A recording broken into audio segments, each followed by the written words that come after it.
Hey everyone, this is Panera, and I'm here with Zappy and Brutaxilus to talk about the Hydralisk. So, this one was actually a write-up that Brutaxilus did over at Team Liquid. So I'm going to let him kind of start things off however he wants. Alright, so I actually did quite a lot of research on this write-up. It was a few months ago. I don't know if anyone saw it, but let's just get started right away. So let's talk about the face, about the whole derp jaw and stuff. Yes. Um, Notorious Derpjaw.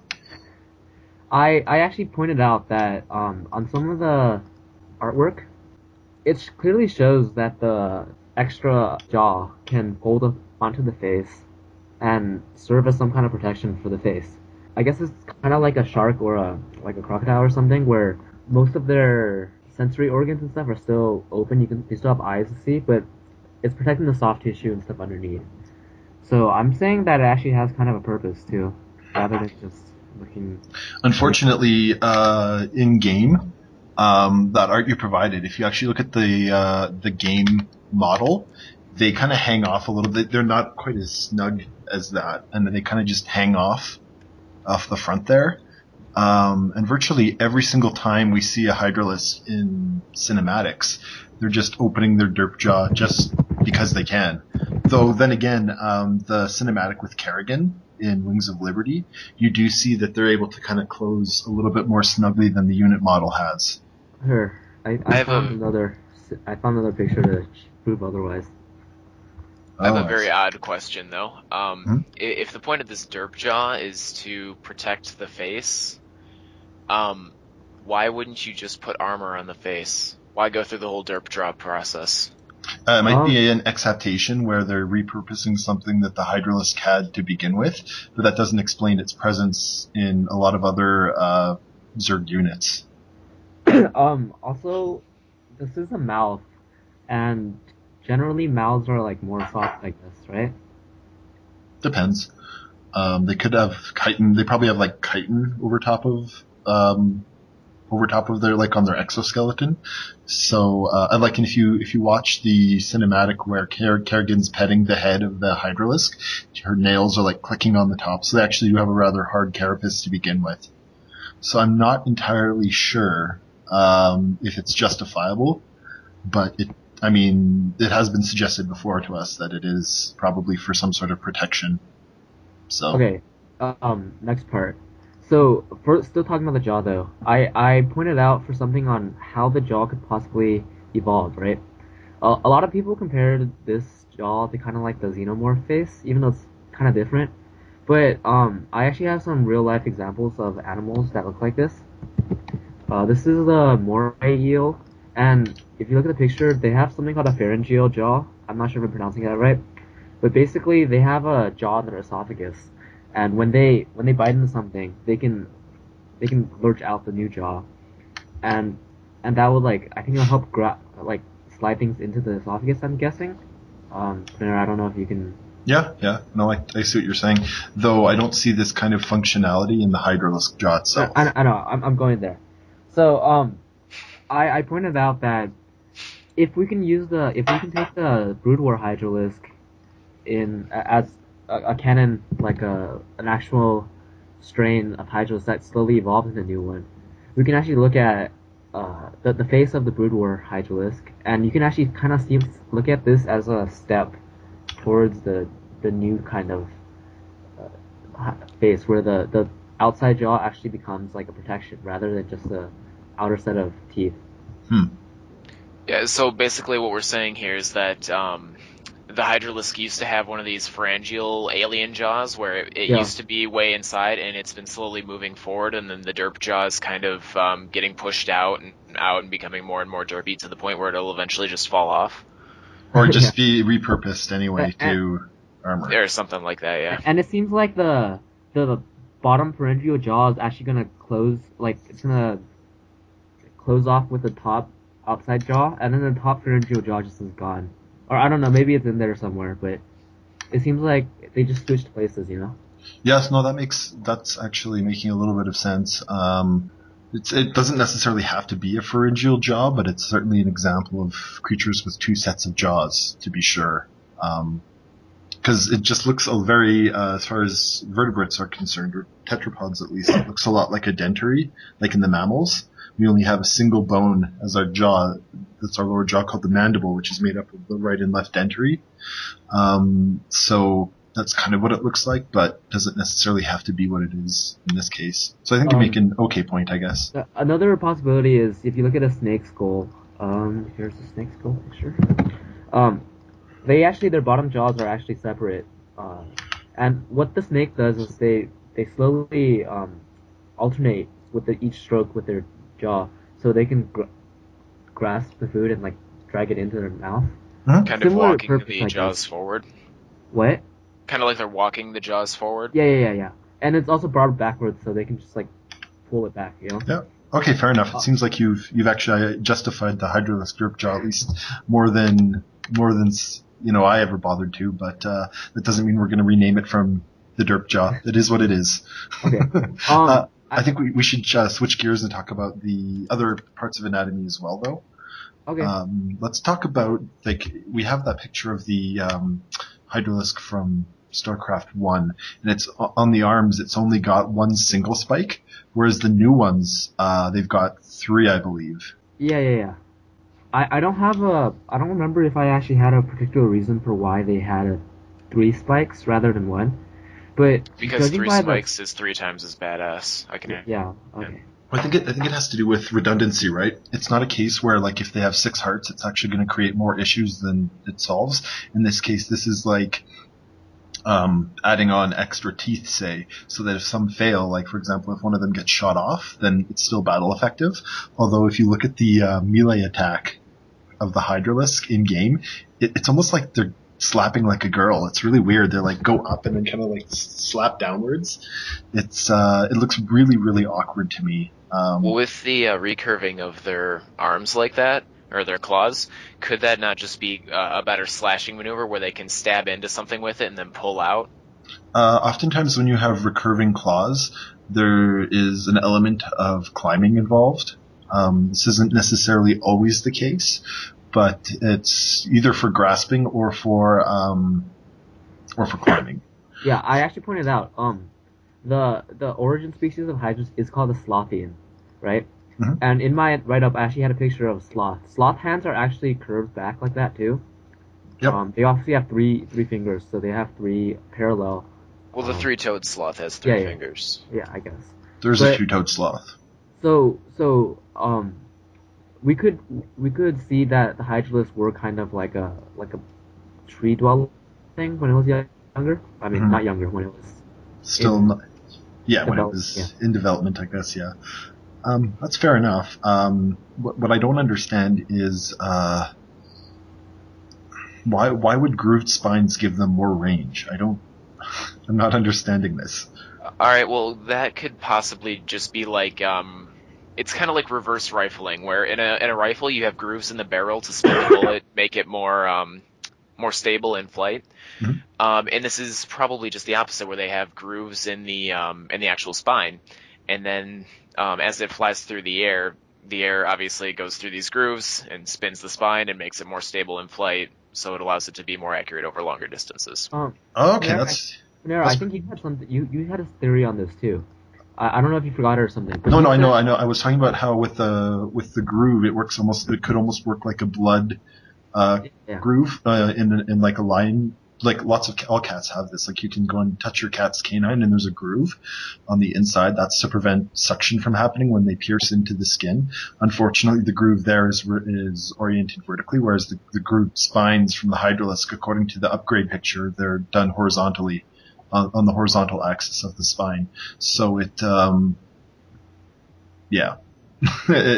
was not a good call on my part. So yeah, you actually get a pretty decent shot of what the spines themselves look like in Wings of Liberty when, Warfield? General Warfield gets a whole bunch of them to the arm. Here. He just gets a whole bunch of them right to the arm. Yeah, exactly. Yeah, so we'll put that up. And see, I'm not seeing where the group, I can kind of see where, that's my clock. It's a cuckoo clock from Germany, man. That is the most obnoxious sounding clock.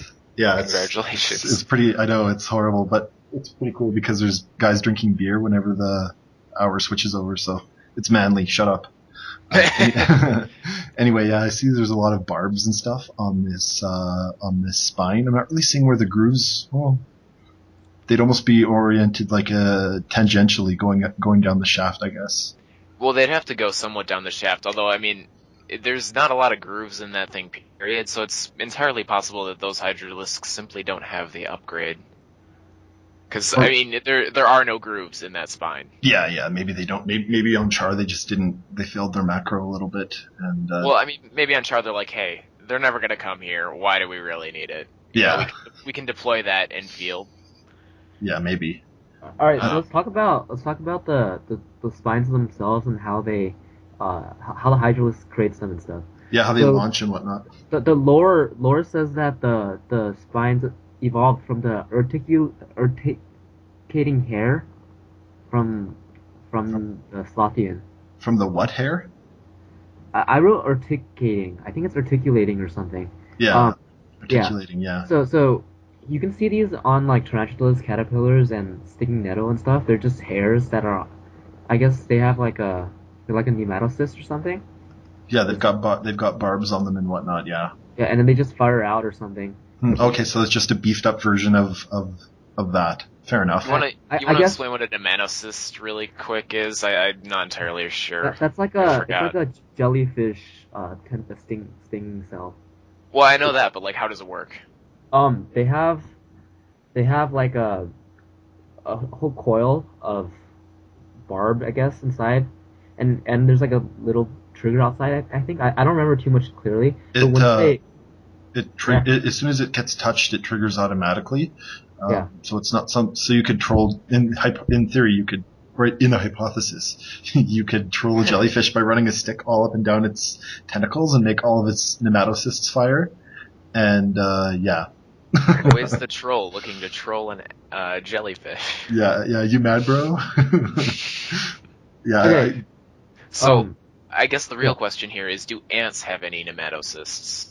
No, they don't have nematocysts. They do probably have some manner of hooked hairs and stuff. I'm not too sure about that. They probably do on their tarsals, which is the distal part of their legs. They typically that's what allows them to climb a lot of surfaces that they otherwise wouldn't be able to. So anyway, as far as like gross morphology goes, what's with like they've got like the Hydralisk has such a muscular neck, like you can see right on the front of it. There's like a ridiculous amount of unarmored muscle that's holding up this gigantic cephalic shield. So this shield that's coming off the back of the head there, and like, where are they launching these spines from? They're not using the neck muscles. I don't think. I got a picture. In StarCraft 1, it always looked like they had little flaps kind of on their shoulders that would unfold, and they would kind of fire from there, but I'm not entirely sure about. Yeah, it looks like they're almost shooting from the two rows. Like, there's the three parts to the shield. There's the colored part in the middle, that's whatever color the player is, and then there's the brown parts. Basically, yeah, it looks like they're firing from there. And you can actually see the dart too. And the dart is one of those spines, I think. Yeah, absolutely. So I think they've also got like this weird sort of crest coming out like, right underneath the cephalic shield. There's this like weird crest of armor that comes out. Are you guys seeing that too? Like just posterior to where the spines are? Oh yeah. Behind it, yeah. Yeah, what's up with that? Like, I don't understand what that was. Some sort of spinal cord protection. Why would it come up like that? Like, I don't understand why it would do that. Like, could it have something to do with the launching mechanism? I mean, if they're launching it through some sort of slit in the shield, could it be being launched from back there? Yeah, perhaps. I think that makes sense, because if you look at the animated picture of the Hydralisk model that's spinning around, you can actually see there are grooves going down the center, on either side of the center of the skull, that make that V shape. And I think that part underneath, the crest is what we're talking about there, is what's housing and shooting a lot of these, or all these spines. because there is some mobility between along that V shape, as far as I can tell here. But one other thing that's kind of curious is the spikes that are going down its back and the spikes that are on its tail. I'm not entirely clear why those are there. It's because Hydralisk can actually roll like a Banelink, but they just don't want to. Yeah, that makes sense. Yeah, they just choose not to. Yes, because if there's one thing that the Hydralisks don't need, it's to move faster. Yeah, exactly. Let's all be very clear on that, Blizzard. They don't have to move faster. Yes, they don't, yes. One thing that you can notice is when they're moving, they're actually using a similar motion to what snakes use when they're in a sort of a restrictive environment. So like if you put a snake into a pipe, obviously you can't make that nice S shape. What it does is it just like uses its belly scales and its belly muscles to like sort of do ab crunches as it goes. And I think that's what the Hydralisks do, and that could explain why they're so slow. It's just because not only are they top heavy and would have balance issues, so they have to be really careful. And that's actually seen as they move, they kind of lurch forward with their front part. And with those gigantic limbs, you'd wonder why they wouldn't maybe be pulling themselves along with those, but hey, whatever. Don't they actually squiggle around too in the back though? Like they do have a little bit of that sinuous motion, but they also, it's not quite as sinuousy as you'd expect from something like a snake. Okay. Yeah, it does have that mobility though, but it does look a lot like they're using these powerful abdominal muscles, and there's probably thousands of them, of individual muscles that run down the belly of the Hydralisk there, that allow it to move like that. It's just a matter of like, I'm not sure why the spikes are there. Those would just create drag, especially the bottom row, like the rows that are along the ground. I think those would just create drag, and I think they're there just because they wanted to make them look tough. Because Blizzard. Yeah, because Blizzard. Yeah, fair enough. One more thing I wanted to touch on is just almost how pointless these gigantic arms are. I mean, yes, they're there for the melee attack and whatever, but I mean, they could be so much more. They could help pull them along the ground and actually help them. They could, they've got really weak attachments, it looks like, as well, which is a little bit disappointing. Let me just see here that, well, in the cinematics, I guess they do have rather robust shoulders. So yeah, and I think what's going on with the claws is that they can actually pull them in, so they can actually like pseudo retract them, using a powerful tendon that runs up the radius and ulna region, the mid arm. I don't think they would retract them. They can maybe just fold them in. That's what I was meaning. Pseudo retract, like as in they're not pulling them in. They're just folding them back to protect them. I think that makes sense. That's something that we see in basically all types of raptor dinosaurs. So anything from Deinonychus to Velociraptor, they all do it with their big claw. And cats actually do that too. They use a tendon, and they just pull the tendon, and then the claw comes down. So I think that's what we're seeing. It probably runs along the top side of the mid arm there. Though I'm not. So they whenever they pull it, so they constrict the muscular attachment to that ligament. Then the claws will come forward. So naturally, the resting position is actually folded, I would imagine. I think. Yeah. So it's kind of funny how heavily armored the top of the head is, but like the belly, which is where the Marines would be shooting, is completely exposed. Like it's just raw muscle. Can muscle be used as a type of armor? Not really. It wouldn't be ideal. Yeah, if your muscle takes lots of damage, then you still have issues. Yeah, I mean it's not ideal, and you'd imagine like the way they could solve this is they could have a series of articulating plates that they don't even have to be very big, but they could provide some, like you'd have to get sort of a crack shot, like a lucky shot to be able to penetrate them fully with a bullet, and you could cover say 90 to 95% of the belly with these scales, and then not worry about things like bullets. But then again, I guess the Hydralisk does have a light tag, and it's basically made of paper, so. Yeah, maybe they just don't have a lot of protection. I mean, they're pretty squishy. Yeah, they're not necessarily intended to be a frontline unit now. Anyway, they've sort of moved from that position since Brood War, and they've sort of become almost like living artillery. Like a siege tank. Yeah, exactly. Just where, like a where, siege where it's tank. not so much a tank, it's more of mobile artillery. More Yeah, of like exactly. a slimy worm thing. Yeah, slimy worm, living artillery, exactly. Well, I mean, and this isn't completely unheard of. I mean, sperm whales actually use their echolocation abilities in such an extreme way that when they hit you with a solid blast of it, they could liquefy your insides pretty easy. And that's as close to being like a living artillery as you could probably imagine. So, I mean, there are cases where that sort of ordnance might happen in nature. So I think that's sort of what they've done is in an effort to, I mean, limit the resources that these hydralisks are using during the creation process and all the nutrients and stuff that it would take. They're disassembling, they're removing the armor, they're allowing them to be squishy because they're investing that into roaches. Which you never see naked hydralisks without roaches in front. I mean, So it's kind of a divergent evolution thing here we've got going on. well, it's more specialization, right? And the way that it works is in evolution is if you specialize, you're going to be extremely effective in whatever your role is in nature. But as soon as the environment changes, you're basically screwed, and the generalists are the ones that do really well. This is why historically things like primates, rodents, things that are generalists are doing very well, and why a lot of things like that are hyper specialized are doing quite poorly because the environments change, right? But in the case of the swarm, they're able to adapt and utilize their powers of genetic manipulation and things like that to sort of keep ahead. And they also do have an element of generalist in them anyway. I mean, they're generalized for like what? They can go from Char to an ice world and be fine. But as far as their hunting abilities and the way that they fight, I think that's what they're specializing. So I think that they'd be okay. I mean, they're kind of breaking the mold of what we see in nature, and it's more of a artificial selection that we see,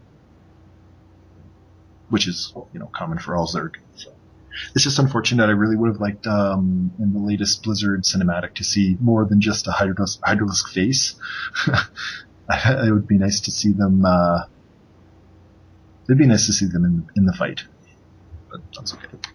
So I think we're. It would have been nice to see a lot of the new units, really. Yeah, But I mean, Ultralisks are pretty cool. I would have liked to see I would have liked to see some roaches. That would have been nice. Or broodlords with broodlings and fungal growth. Yeah, come to think of it, I don't think I've seen a cinematic. You realize Zerg won without infestors, right? So it had to be a dream. Well, I mean, I think that Blizzard really needs to step it up on the cinematics. I don't think I've seen Broodlords, Archons, Colossi, not Carriers. I haven't seen since StarCraft 1. Just imagine how big a Colossus is going to be on the screen, though, in that fight. They should just have a mothership and just that's why make it would us be use our awesome. imagination. Never seen a mothership either. That's a good point. Yeah, come on, guys. There All actually these was a great Protoss units. army in there. It was just cloaked. Oh yeah, there was tons of Protoss there. Yeah, they were cloaked. That'd be funny if that was actually the case. They're just sitting there watching. Yeah, they're just like, oh man, shitty deal. Well, we'll just hang out.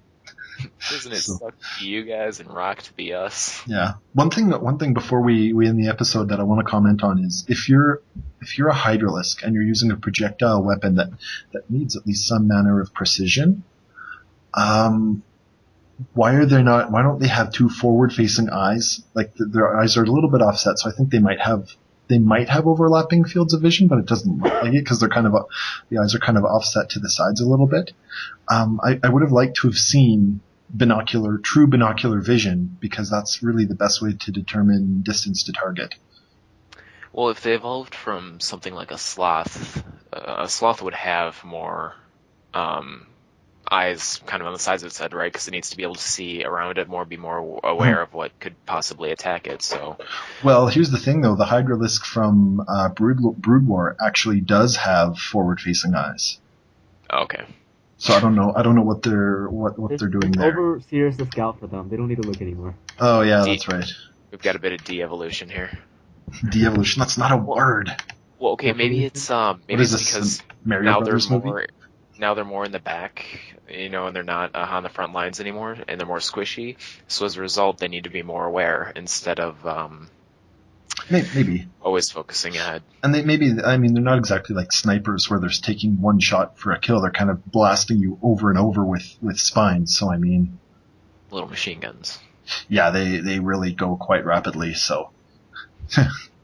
Okay, well, I think that's it for the Hydralisk, unless you guys have something else to add. One more thing about the how they have so much ammo. I posted this before too.